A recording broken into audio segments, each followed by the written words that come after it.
오늘 그 말씀께 해주시는 하나님의 말씀만 보겠습니다. 마태복음 25장 1절에서 13절까지 말씀인데요. 오늘은 25장 1절에서 4절까지 보고 다음 주에 우리 구체적인 적용점들은 다음 주에 또 보도록 하겠습니다. 마태복음 25장 1절에서 13절까지 이 말씀으로 교회의 환난 전 휴거와 행함 있는 믿음의 관계는 이런 제목으로 하나님 말씀 나누겠습니다. 이번 주와 다음 주에 이렇게 하면서 교회 환난 전 휴거에 대해서도 여러분들이 다시 한번 깊이 각인하는 그런 시간 됐으면 좋겠습니다. 행함 있는 믿음이 왜 중시되는지는 마지막 때에는 환난 전 휴거가 있기 때문이다. 이런 것도 이번에 우리가 꼭 한번 확인하고 지나가려고 합니다. 자, 마태복음 25장 1절에서 13절 제가 읽을게요. 그때 천국은 마치 등을 들고 신랑을 맞으러 나간 10처녀와 같다 하리니 그 중에 5은 미련하고 5은 슬기 있는 자라. 미련한 자들은 등을 가지되 기름을 가지지 아니하고 슬기 있는 자들은 그릇에 기름을 담아 등과 함께 가져갔더니 신랑이 더디오므로 다 졸며 잘새 밤중에 소리가 나되 보라 신랑이로다 맞으러 나오라 하매 이에 그 처녀들이 다 일어나 등을 준비할새 미련한 자들이 슬기 있는 자들에게 이르되 우리 등불이 꺼져가니 너희 기름을 좀 나눠달라 하거늘 슬기 있는 자들이 대답하여 이르되 우리와 너희가 쓰기에 다 부족할까 하노니 차라리 파는 자들에게 가서 너희 쓸 것을 사라 하니 그들이 사러 간 사이에 신랑이 오므로 준비하였던 자들은 함께 혼인잔치에 들어가고 문은 닫힌지라. 그 후에 남은 처녀들이 와서 이르되 주여 주여 우리에게 열어주소서. 대답하여 이르되 진실로 너희에게 이르노니 내가 너희를 알지 못하노라 하였느니라. 그런즉 깨어 있으라. 너희는 그날과 그때를 알지 못하느니라. 아멘. 자, 제가 최근에 매월 마지막 주 토요일에 우리 가토구 변증 모임이 있는데요. 거기 참여하는 한 자매님이 이제 결혼식을 하게 됐어요. 그래서 토요일에 결혼식에 갔다가 교회 예배당에서 하는데 굉장히 큰 감동을 받았어요. 여러분 결혼식에서 감동받은 적 없습니까? 결혼식 보면 굉장히 감동스럽지 않아요? 어때요? 저는 결혼식 할 때마다 좀 특별한 감동을 이제 느끼곤 했는데 예배당에서 결혼식 드리는 거를 좀 예배당 분위기나 뭐 이런 것 때문에 그런지 몰라도 갑자기 굉장히 강한 감동이 와서 눈물이 나더라고요. 어떤 생각이 들었냐면은 야, 나도 곧 예수님과 이렇게 혼인식을 치르겠구나. 이 생각이 그대로 그냥 강하게 꽂히는 거 있죠. 그러면서 신부가 단장하고 딱 앉아 있지 않습니까? 앉아 있는 거죠. 인사도 하고 했는데 그렇게 단장하고 다 이렇게 면사포도 쓰고 이런 그 모습이 그림이 그려지면서 와, 나도 저렇게 준비된 신부로 하나님 앞에 주님 앞에 나가야 될 때가 곧 오겠구나 이 생각이 이제 드는 거 있죠. 그래서 정말 어떻게 정결하게 살아야 되겠구나 이런 생각도 들었고 어떻게 말로 딱 꼬집어 표현할 수 없는 그런 감동이 있지 않습니까? 그게 막 밀려오는 거죠. 그래서 와, 정말 이게 결혼 예배에는 특별한 은혜가 있구나. 그것이 계속되면서 내용도 그렇고 전체 다 이렇게 물 흐르듯이 이제 흐르는 걸 제가 이제 느끼면서 굉장히 감동을 받았습니다. 오늘 영상은 세계 여러 나라들의 이제 결혼식 문화에 대한 것인데 여러분 결혼을 가지고 옛날 분들이 뭐라고 했습니까? 한자 있었잖아요. 일륜지 대사. 진인사 대천명 아니고 일륜지 대사. 그죠? 결혼 일륜지 대사라고 돼 있어요? 맞죠? 결혼은 일륜지 대사라. 그죠?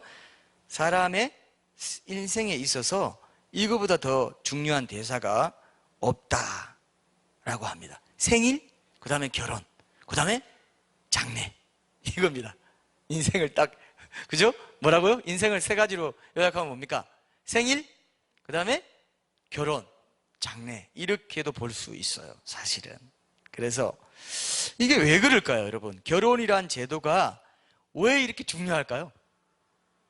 왜 이렇게 중요할까요? 예? 이게 뭐냐면요. 사람이 이 땅에 태어난 목적하고 관계 있어요. 결혼이란 게. 그죠? 결혼이 뭐라고요? 결혼은 하나님을 만나서 연합해서 하나가 되는, 하나님을 만나서 뭐라고 합니까? 그것이 공동체, 연합을 해서 그분과 영원히 부부가 되어서 살아가는 것, 그게 천국이거든요. 그렇기 때문에 모든 사람이 하나님을 믿든 안 믿든, 제 딸에게 한번 물어볼게요. 지금 왜 공부해요? 공부하는 이유가 뭐예요? 대학 가서 뭐 하려고? 취업하려고. 야, 이거 벌써부터 취준생이네요. 취업하려고가 나올 줄 몰랐는데, 제 딸은 또 가정을 이루는 거, 이걸 굉장히 중시하더라고요. 그러면 남자한테 내가 물어보면은, 내가 나중에 물어볼게요. 물어보면은, 왜 공부하냐? 그러면은, 취업해가지고 가정을 이루어서 행복한 가정, 사랑하는 사람 만나가지고 가정을 이뤄가지고 보란 듯이 행복하게 사는 거, 자녀 놓고. 그죠? 그게 인생의 사실은 목적이 돼 있어요. 지금 이렇게 결혼 안 하는 분위기라든지 사람들이 그냥 결혼해서 뭐예요? 이거는 완전히 배도적인 상황입니다. 마지막 때의 현상이에요. 우리 자매들이나 형제들한테 이제 그렇게 할 때, 물론 사도 바울이 분명히 처녀로 있는 건 낫다, 그냥 그렇게 있는 게 낫다, 이렇게 말한 것처럼 결혼도 아담과 하와가 타락하면서 결혼 제도도 타락했기 때문에 이상적인 건 아니게 돼버린 거예요. 이 타락한 땅에서는. 그렇기 때문에 결혼 안 하고 살아도, 독신의 은사 갖고 살아도 이상이 없어요. 결혼 안 한다고 해서 죄 짓는 거 아닙니다. 그러나 그럼에도 불구하고 일반적으로 결혼을 경원시하고 이렇게 되는 건 하나님이 세워두신 제도를, 그죠? 인류가 번식하고 생식을 통해서 자녀를 낳고 이렇게 하도록 되어 있고, 온 땅에 충만하라는 이 명령에 이제 누가 되는 거죠. 그래서 모든 사람은 결혼을 하는 걸 당연하게 생각해야 되는데, 지금 워낙 형편이 어렵고 청년들이 또 취업도 어렵고 하니까 그런 생각이 들게 만든 이 환경은 좋은 환경이 아니에요. 그죠? 이거는 하나님 나라 입장에서 봐도, 관점에서 봐도 좋은 게 아닌 건 분명합니다. 근데 어쨌든 한 사람이 일생에서 그 결혼을 준비하는 이 과정이 결혼하기 전까지의 모든 과정이에요. 부모도 아이고 이 딸을 잘 키워가지고 좋은 데 시집 보내가지고 행복하게 사는 거 봤으면 좋겠다. 또 자기 실현을 위해서도 뭐 일도 하고 뭐 자기 은사에 맞는 일도 하고 섬기면 또 좋겠고. 그러나 그렇게 못하더라도 잘 딸이면, 그죠? 잘 시집가서 애 키우고 잘 내조하는 그런 엄마가, 또 아내가 그렇게 살아도 참 좋겠다, 이런 생각 하죠. 그런 생각 하죠. 그죠? 그런 생각 듭니다. 모든 영화나 드라마나 시, 소설에서 사랑을 이야기하고 결혼으로 남자가 여자가 하나가 되는 것을 그렇게도 간절히 소원하면서 살아가는, 이게 뭐냐 말이죠. 드라마에도 그 얘기. 그래, 하나님이 이 세상 속에 심어놓으신 가장 중요한 질서가 뭐라고요? 남자와 여자가 만나서 한 몸을 이루는 거. 이것이 바로 사람이 태어나서 하나님과 하나가 되는 거, 연합하는 거. 이것이 모든 인생의 목적이기 때문에 그래요. 그래서 결혼이 그렇게도 중요하다 이거예요. 맞죠? 결혼이 그렇게도 중요해요. 결혼이 아까 보셨잖아요. 결혼 준비하는데 1년 반 걸리고, 그 이스라엘 유대교 그 결혼 풍습에도요, 결혼을 약혼을 먼저 해요. 약혼하고 1년 기다렸다가 그때 집도 마련하고 뭐 그걸 위해서 이제 결혼하기 위해서 약혼녀에게 부모 통해서 그 가족에게 지참금도 준비하고 여러 가지 준비할 게 많다는 겁니다. 그래서 여러분, 마리아가 그 동정녀 잉태했을 때 정혼한 사이라고 나오죠. 그죠? 요셉이. 정혼한 사이라는 건 뭐냐면 1년 정도 약혼한 사이로 기다리고 있는 거예요. 그게 한 집에 살진 않지만 어떻다고요? 거의 결혼이랑 마찬가지인 거예요. 저 사람은 내 마누라가 아내가 될 사람, 내 남편이 될 사람, 거의 결혼에 준하는 겁니다. 약혼이. 그죠? 1년 정도 기다립니다. 근데 정혼한 사이인데 만약에 근데 애를 뱄다. 그러니까 조용히 끊고자 했다. 그건 거의 이혼 수준인 거예요. 그 유대 문화에서는. 그래서 이 약혼을 한다는 것도 중동 지방에서는 상당히 중요한 그런 개념이었고, 그것을 위해서 열심히 벌어가지고 지참금도 만들고 집도 마련하고 그런 준비하는 기간들이 필요할 만큼 결혼이란 건 굉장히 중요한 그 대사라고 할 수 있어요. 어디서든. 그리고 남자와 여자의 그 구조를 보세요. 몸의 구조도 하나가 되도록 지어져 있죠. 음과 양으로, 그죠? 몸의 구조도 그렇고, 남자와 여자로 존재한다는 것 자체도 신랑 신부로 하나님 그리고 인간, 이렇게 하나님과 교회, 이렇게 지금 구성되어 있다 이거죠. 그래서 여러분 결혼하면, 이제 결혼하신 분들은 알겠지만 결혼 안 하신 분들도 여기 있는데, 결혼하면은 첫날 밤이 황홀합니다. 왜 황홀할까요? 하나 되는 기쁨이 엄청나도록 하나님이 만들어 놨어요. 그게 무슨 뜻입니까? 천국 가면 어떻게 해서, 옛날 개혁 성경에 뭐라고 되어 있다고 했습니까? 천국 가면 내 극락의 하나님께 나아가리다 그랬죠. utmost pleasure, 극락, 그 기쁨을 첫날 밤에 하나님이 묘사해 놓은 거예요. 표현해 놓은 거예요. 그러니까 모든 사람들이 그 기쁨을 쫓아서 살아가는데, 그 기쁨만 찾고 하나님을 만나지 못하면은, 그죠? 영원히 그냥 그것이 그 삶의 분복이었다 그랬죠. 그죠? 네 아내가, 네가 이 땅에서 수고하고 막 눈물 흘리고 열심히 일하는 분복은 네 아내야. 그걸 그냥 즐기다가 그냥 하나님을 무시하면 그냥 그대로 음부에 가면 다시는 지혜도 없고 지식도 없고 아무것도 없다, 이렇게 얘기죠. 그죠? 전도서에 보면. 무서운 말이에요 그게. 이 땅에서는 그냥 아들 낳고 자식 낳고 다 하나님의 사랑의 그 기쁨을 다 누립니다. 그러나 하나님, 창조주 하나님을 알라고 그 방향 표지판으로 준 그 기쁨과 결혼 제도와 모든 것들을, 그림자 모형에 불과한 것들을 가지고 실체인 줄 알고 그것만 쫓아간다 합시다. 막 좋은 대학 가지고 가서 좋은 대학 가야 또 좋은 배우자 만나고 좋은 데 취업하고 모든 게 인생에 착 풀려. 결혼도 멋있게 하고 상류층의 삶을 살 수 있어 하고 그것만 쫓아가면 어떻게 될까요? 그것만 쫓아가고 창조주 하나님을 놓쳐버리면 그냥 그게 네 분복이야 하고 끝나는 인생이라 이겁니다. 정말 그런 사람들이 너무 많습니다. 진짜 많아요. 그 사람들이 찾는 게 뭔지 아세요? 하나님을 찾고 있어요. 하나님이 주실 수 있는 그 기쁨을 찾는데 그것이 남자 여자로 대체가 된 겁니다. 그걸 만나면, 좋은 배우자를 만나면 뭔가 이상향이 열리는 것처럼 생각하는 거죠. 근데 사실은 그래요.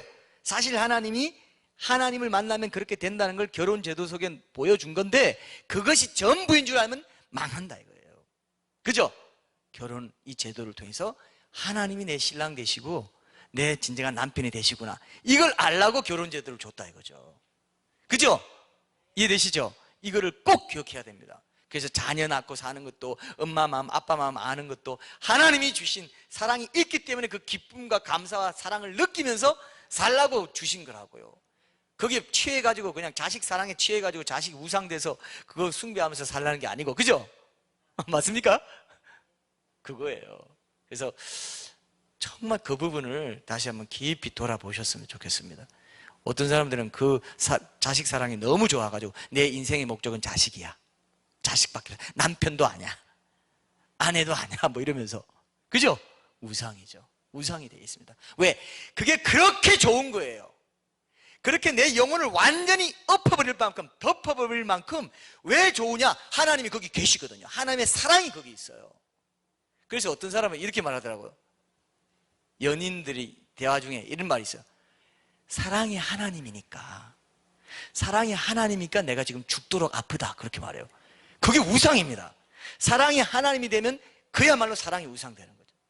하나님이 사랑이 되면 내가 사는데, 사랑을 하나님으로 삼으면 자식 사랑이든 배우자 사랑이든 부모 사랑이든 어떻게 해요? 다 우상이 돼버립니다. 무섭습니다. 내 영혼을 깊이 있게 터치하거든요. 완전히 장악할 수 있어요. 왜? 그게 하나님적인 요소를 확실하게 갖고 있는 게 사랑이기 때문에. 그죠? 완전히 우상숭배 들어가 버립니다. 우상숭배 들어있으면서 몰라요. 그게 전부인 줄 알아.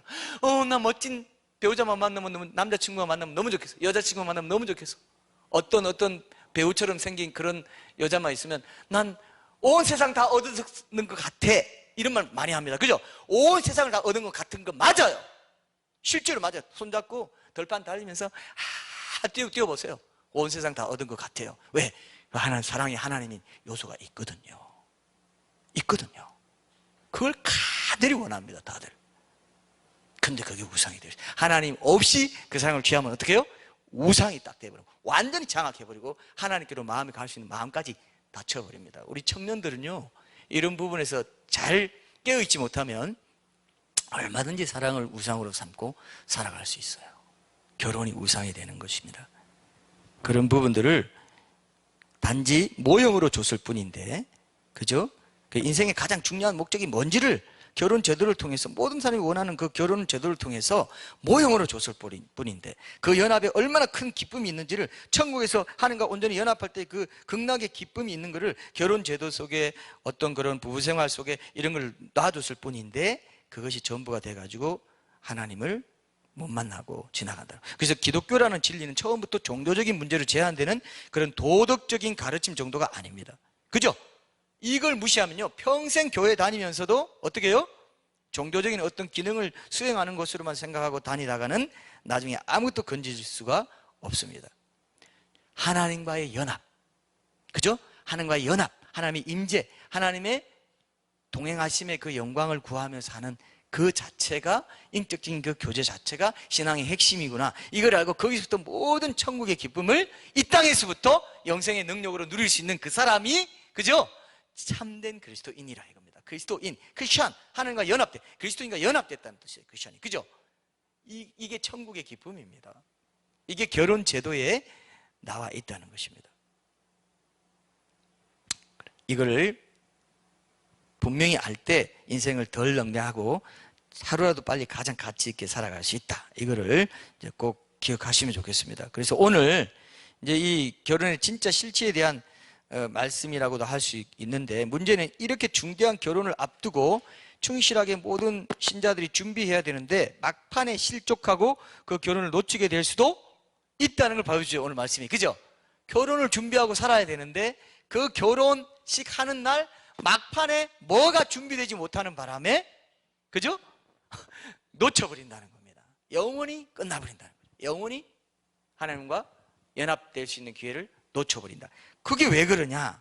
오늘 그거를 이제 한번 살펴보려고 합니다. 오늘은 좀 서론적인 입장에서 열처녀가 누군지, 등과 기름이 뭔지 여기까지 하면 충분히 좀 나누게 될 것 같은데, 거기까지 하고 다음에 이제 5절부터 13절까지 정말 우리 일상 속에 어떻게 환란전 휴거의 때를 기다리면서, 혼인 잔치에 들어가기를 우리가 기다리면서 우리 삶을 구체적으로 이 말씀을 가지고 적용하면서 살 것인지 찾아볼 겁니다. 자, 오늘 1절부터 1절 먼저 한번 보세요. 1절. 그때의 천국은 마치 등을 들고 신랑을 맞으러 나간 열처녀와 같다 하리니, 이렇게 되어 있습니다. 열처녀.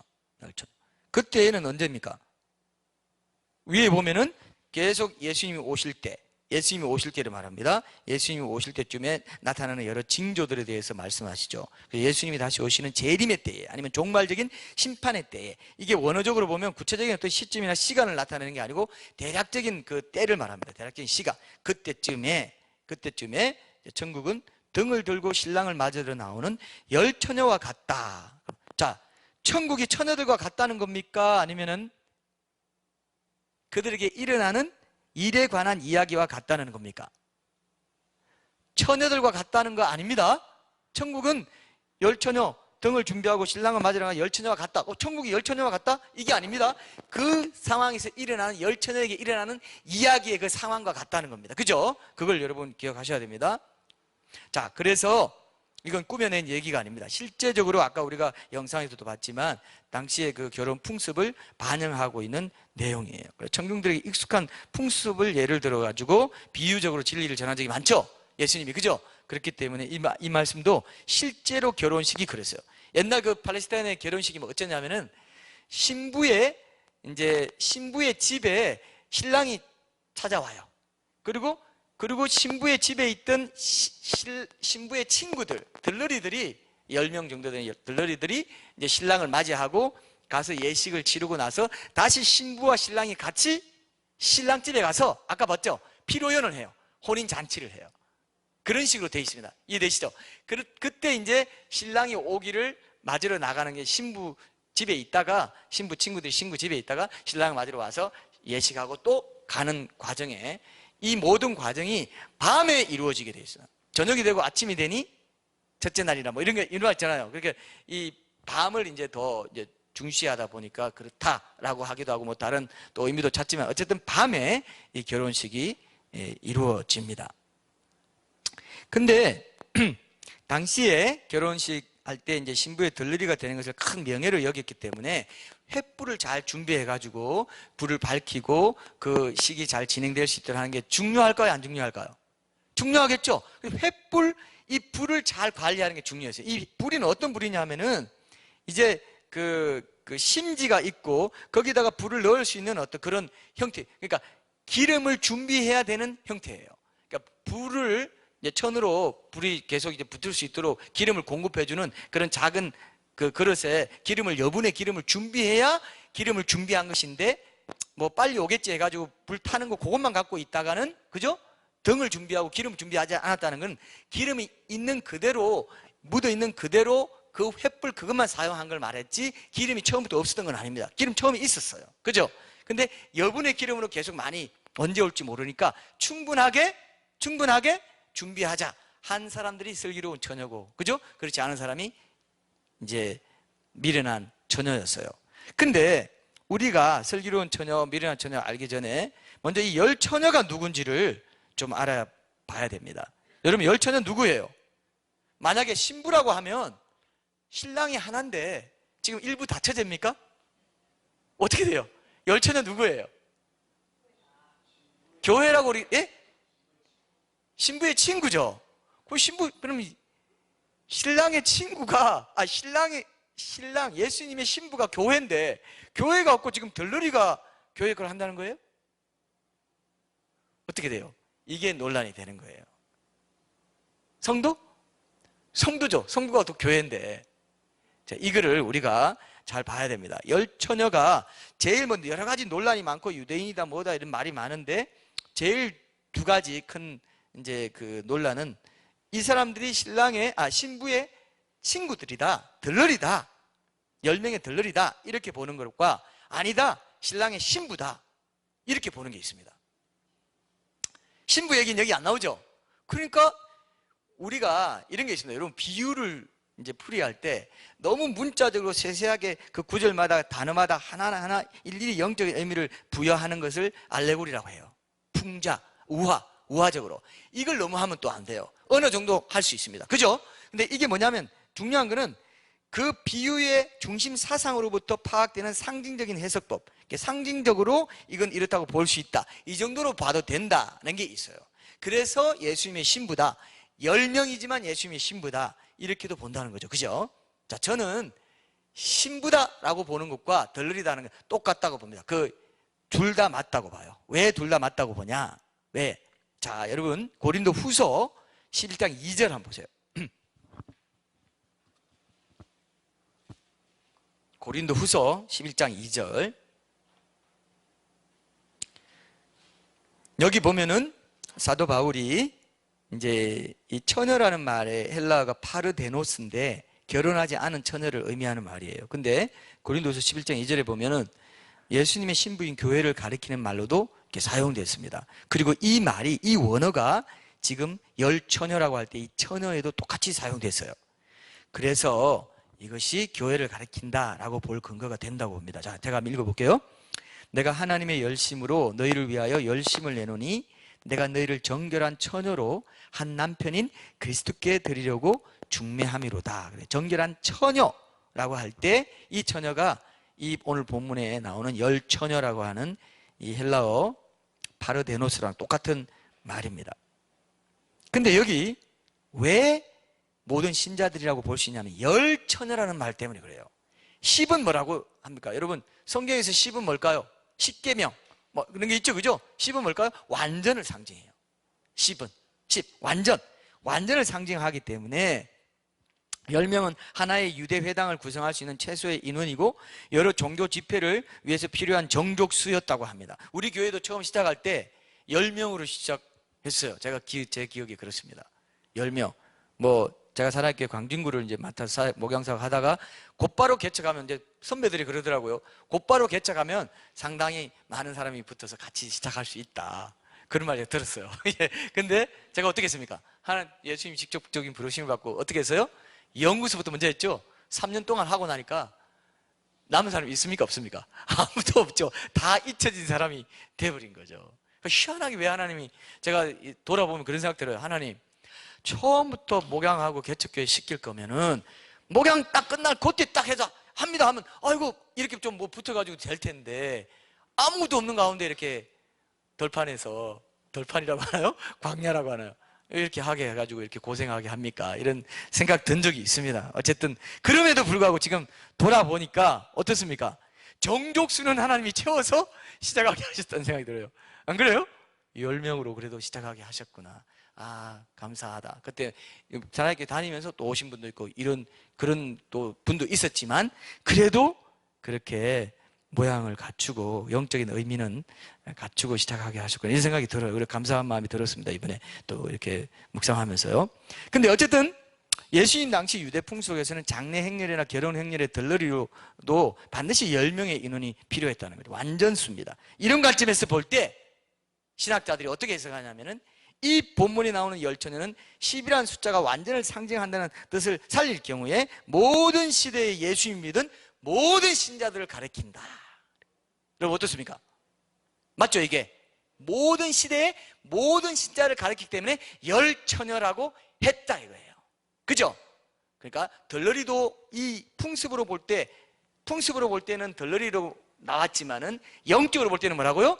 하나님의 신부로서, 예수님의 신부로서 모든 시대, 10 완전수, 완전히 모든 시대에 우주적인 한 교회로서의 그런, 거기에 속한 모든 신자들, 이걸. 그러니까 상징적으로 봐도 여러분 어떻습니까? 우주적인 교회는 하나죠? 그죠? 그게 한 신부죠. 그러나 여러분도 주님의 신부고 나도 주님의 신부죠. 10명이든 1000명이든 100명이든 10명이든 100명이든 1000명이든 10,000명이든 10만 명이든 수백만 명이든 그게 열처녀로 비유됐다 이거예요. 그 모든 게 완전한 우주적인 한 교회를 이루고 있고, 그것을 열처녀라고 표현했고, 그것이 한 신부이면서 개개인이 하나님과 관계 맺는 것을 통해서 그 우주적인 한 교회로서의 신부, 온전한 신부에 속하게 되기 때문에. 맞습니까? 그래서 열처녀라고 표현한 것은 하나이면서 각각이 나와 관련을 맺어야 된다는 뜻도 있다 이거예요. 이해되셨죠? 아주 중요합니다. 열처녀, 그 중에서도 다섯처녀 나뉘죠. 이게 또 중요한 것 아닙니까? 예수님이 큰 환란 전에 신부인 교회를 데리러 올 때 무조건 교회에 속한 자들, 예수 믿고 주님으로 구주로 믿고 영접한 자들 무조건 다 데려가는 겁니까? 아니면 그 가운데서도 기름을 준비한 자와 안 준비한 자로 나눈다는 겁니까?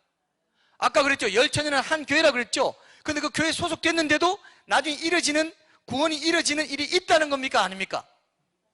있다는 거잖아요. 그러니까 열처녀는 완전을 뜻했는데 거기서도 나뉜다고 되어 있으니까 이게 문제라 이거예요. 그러니까 교회의 휴거, 환란전 휴거와 행함 있는 믿음의 관계는 뭡니까? 아주 밀접하다 이거예요. 행함 있는 믿음, 이거 놓치면 어떻게 해요? 교회 환란전 휴거에 동참합니까? 안 합니까? 할 수가 없다는 겁니다.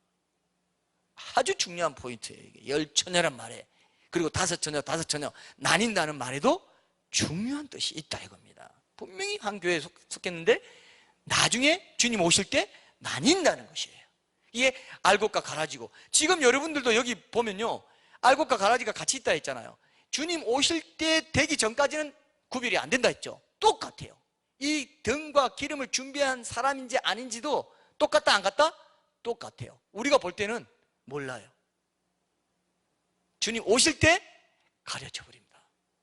이게 아주 중요해요. 그러면 오늘 우리가 결론적으로 제일 중시해서 보고 오늘 결론 맺으려는 게 뭐냐면, 이 등과 기름의 의미가 뭐냐, 여기까지 오늘 한번 볼 겁니다. 이 등과 기름이 행함 있는 믿음하고 아주 밀접하게 관련되어 있다는 걸 여러분 꼭 기억하셔야 돼요. 이게 이제 아주 중요한 포인트고 시작점이기 때문에 이거 놓치면 안 됩니다. 3절 한번 보겠습니다. 3절 보시죠.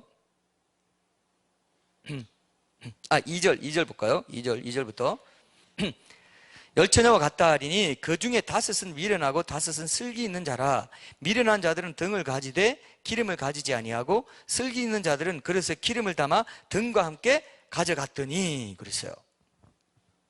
자, 슬기로운 처녀는 헬라어로 보면은 생각이 깊고 준비성이 있다는 뜻의 헬라어입니다. 뭐 프로니모스라고 하는데, 미련하다는 말도 이제 모로스라고 태만하고 별 생각 없이 생활하는 상태를 뜻해요. 태만하고 별 생각. 여러분, 너 왜 그렇게 생각이 없니? 이런 말 들어봤어요? 생각 없이 신앙생활 하는 사람이 있어요. 되면 되는 대로. 그죠? 그런 사람들은 지금 미련한 다섯 처녀의 그 그룹에 속하는 신앙생활을 하고 있는 거예요. 생각이 있지. 생각이 있는 게 뭐냐? 그게 기름을 준비한 겁니다. 기름을 준비한 거예요. 그러면 등만 준비하고 기름을 준비하지 못했냐? 등과 기름을 함께 준비했냐? 이것이 미련하냐 아니냐를 결정짓는 신앙생활이다. 그럼 등은 보통 횃불을 이렇게 얘기하기도 하는데, 심지와 기름을 넣는 공간이 있는 등을 말하는데, 기름에 젖은 천 조각으로 이제 연료를 공급하면서 밖에서 걸을 때 사용하는 이제 둥근 집 모양의 횃불이라고 합니다. 그것을 이제 여분의 기름 그릇이 있어야만 횃불을 밖에서 계속 몇 시간 동안 사용할 수 있어요. 그러니까 여분의 기름 그릇이 있느냐 없느냐를 말하는 거예요. 여분의 기름, 이게 이제 제가 다음 주에와 좀 여러분들에게 조금 더 깊이 있게 구체적으로 적용할 부분이기도 한데요. 자, 그래서 몇 시간 동안 지속할 수 있으려면 기름을 담을 수 있는 다른 용기를 준비해 가지고 등이 꺼지지 않게 해야 되는데, 슬기로운 처녀들은 그걸 했지만 아는 사람들은 지금 이렇게 붓는 걸로 충분할 거야 라고 생각하고 여분의 기름 그릇에다가 기름을 준비하는 삶을 살지 않았다 이겁니다. 자, 그렇죠? 중요합니다. 그럼 영적으로 보면 뭡니까? 영적으로 보면은 오랜 기다림이 있을 걸 대비한 사람과 아닌 사람, 그리고 에스코트, 등불을 밝혀가지고 신부의 집을까지 에스코트하고, 또 신부 신랑 같이 또 신랑 집으로 혼인잔치 하기 위해서 가는 모든 과정이 이제 필요한 것이기 때문에, 제일 중요한 것은 횃불, 밤에 이루어지는 그 결혼식 모든 과정에서 횃불이 굉장히 중요한데, 그 부분을 놓치고 사는 삶, 신자로서 그런 삶이 뭐냐? 영적으로 보면은 이 등은요, 자, 이제 요게 결론입니다. 등은 뭐냐 하면요, 형식이에요. 형식, 그릇입니다. 신앙의 형식이에요. 틀이에요. 신앙. 내가 세례받고 얼마나 교회 다녔고 집사직분 받고 뭐 이런 등 형식이에요. 등은 일단 이해되시죠? 기름은 내용입니다. 본질입니다. 등과 기름 이럴 때 등은 형식이고 등은 있습니다. 형식은 다 있어요. 세례 교인이고 그죠? 얼마 다녔고 어떻게 다 있습니다. 근데 그 안에 기름이 떨어져 가고 기름이 약해져 가고 꺼져 간다는 표현이 있습니다. 그런 식의 삶을 사는 자들은 예수님 오실 때 어떻게 해요? 없다 이거예요. 문이 닫힌 거다 이거예요. 이게 이제 영적으로 아주 중요합니다. 등은 다 있어요. 등은 둘 다 있었습니다. 근데 기름이 있느냐? 이 기름이 뭐냐? 바로 행함 있는 믿음이 되는 이유를 조금 더 이제 설명해 드리면, 히브리적 관점에서, 유대교적 관점에서는요, 실제로 학자들이 그렇게 본답니다. 이 기름을 선행, 착한 행실, 너희 착한 행실로 하나님께 영광을 돌리게 하라 그랬죠. 유대교적, 히브리적, 구약적 관점에서는 이 기름이 뭐라고요? 선행, 착한 행실이 있다는 겁니다. 그것이 우리가 뭡니까? 일찌감치 히브리인들도 삶을 통해 나타난 신앙, 하나님이 중시하셨던 그저 입술로만의 고백이 아니고, 이사야서 1장에 보면 어떻습니까? 야, 너희들이 그렇게 막 죄짓고 피를 흘리고 그래 놓고 여기 와서 제사 드려? 야, 그 냄새 때문에 막 내가 견딜 수가 없다. 그렇죠? 그거하고 똑같습니다. 그런 행함 있는 믿음, 이것이 우리가 지금 말하는 삶을 통해 나타나는 신앙 뭡니까?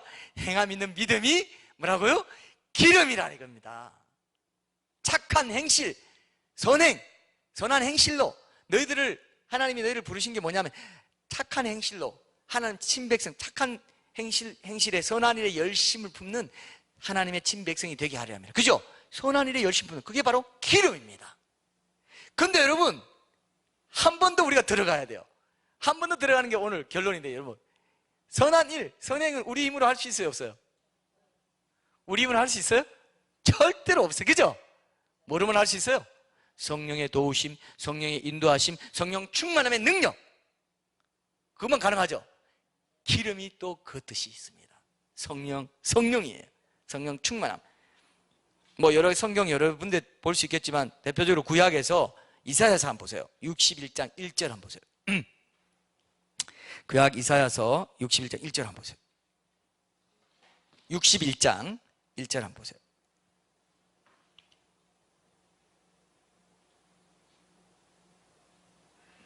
(61장 1절)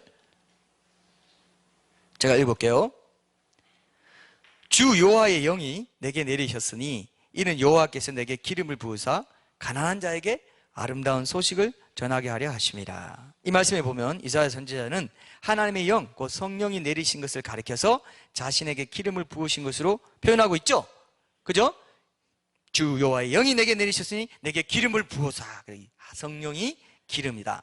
스가랴서 4장 이걸 찾아보시면서요, 4장 1절에서 6절까지도 보면은 거기 보면 스가랴 선지자가 기름 그릇 환상을 봅니다. 그러면서 이게 뭐냐고 이제 천사에게 물으니까 천사가 여러분들이 잘 아는 유명한 말씀이 있어요. 이는 힘으로도 되지 아니하고, 그죠? 능력으로 되지 아니하고 뭐라고요? 오직 나의 영으로 되느니라 그래. 개역 성경에 오직 나의 신으로 된다 그랬어요. 그죠? 신, 그게 성령입니다. 어떻습니까? 능력으로 됩니까? 힘으로 됩니까? 안 돼요. 오직 어때요? 하나님의 영, 오직 나의 영으로 된다. 기름 그릇 환상을 보고 이게 뭐냐 했더니 뭡니까? 기름 그릇을 가르쳐서 나의 영이라고 한 겁니다. 나의 영으로 되는 것을 보여준 거예요. 그러니까 성령이 기름이라는 거 알겠대요. 기름이 선한 행실이라는 거 알겠죠? 그러면 행함 있는 믿음이 뭡니까? 그 선한 행실을 성령의 능력으로, 인도하심으로, 성령의 충만함으로 감당하는 것이지 내 공로, 내 실력, 내 힘으로 할 수 있다 없다? 없다는 거 우리가 늘 강조해 왔잖아요. 그죠? 오늘 본문 말씀을 통해서 다시 한번 확인해요. 또 한 가지 더가 있어요. 이거는 이제 조금 이제 너무 상징적으로 해석하는 것 같지만 괜찮다고 저는 생각했습니다. 여러분, 기름이 끈적끈적하잖아요. 하나님과의 관계가 끈적끈적한 친밀한 관계를 뜻하기도 한다, 이렇게 보는 분들도 있습니다. 알레고리입니다. 이거 바로 걸렸어요. 그럼 이거 어떻게 퇴장시켜요? 끈적끈적하다, 뭐 그렇게 볼 수도 있겠어요. 친밀한 관계, 어차피 성령 충만한 것은 주님과의 친밀한 관계 속에서 나오는 것이기 때문에 세 가지를 볼 수 있습니다. 세 가지를 볼 수 있어요. 뭡니까? 행함 있는 믿음이 행함 있는 믿음이죠. 선행, 그죠? 착한 행실. 그 다음에 성령 충만함, 그것이 가능한 성령 충만함, 또 그것을 이루게 하는 하나님과의 친밀한 관계. 이 모든 것을 총괄하고 종합하고 토대가 되는 게 또 하나 남았습니다. 이게 오늘 결론이겠네요. 여러분 잘 아시는 119편, 시편 119편 보세요. 시편 119편 105절 말씀 한번 보겠습니다. 시편 119편 105절 말씀.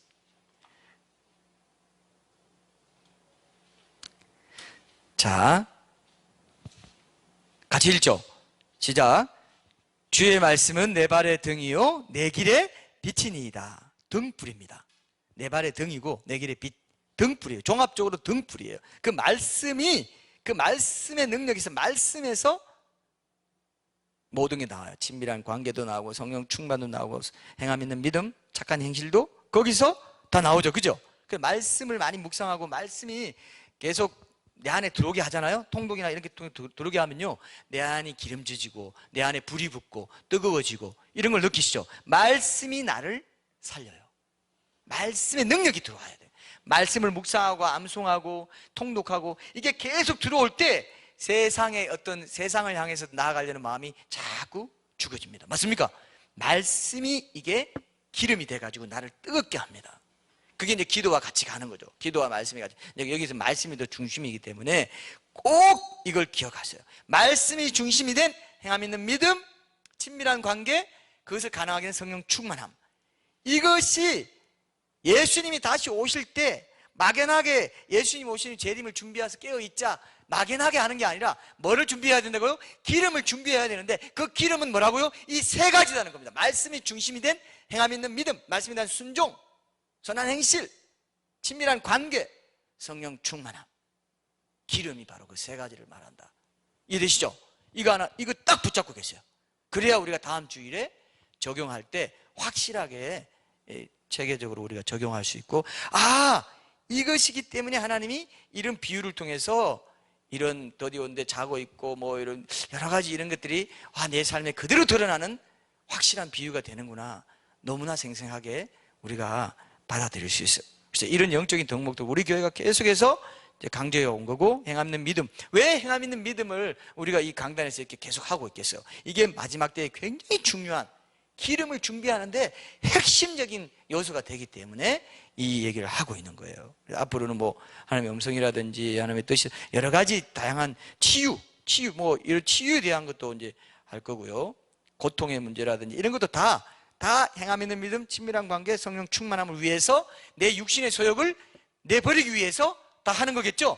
계속해서 우리가 그 말씀을 풀어갈 겁니다. 그럼 주제들이 이제 떼질 때마다 더 잘 하나님 앞에 준비되라고 그 설교하겠죠? 우리가 설교하는 목적은 뭡니까? 그 준비에 초점이 맞춰져 있어요. 기름을 준비하는 삶에 초점이 맞춰져 있어요. 왜? 지금은 곧 오시기 직전에 때라고 우리가 믿고 있기 때문에, 징조들이 그렇게 막 나타나고 있기 때문에. 다음 주에는 왜 환난된 휴거가 정당한지들 같이 하면서 구체적으로 적용점도 찾아볼 때 여러분들이 확 눈이 더 뜨여지게 되리라고 생각합니다. 그래서 꼭 이 큰 환난전에 들림 받느냐 안 받느냐 결정하는 건 이 세 가지 영적 덕목이다. 이 기름을 놓치는 삶을 살아서는 안 된다.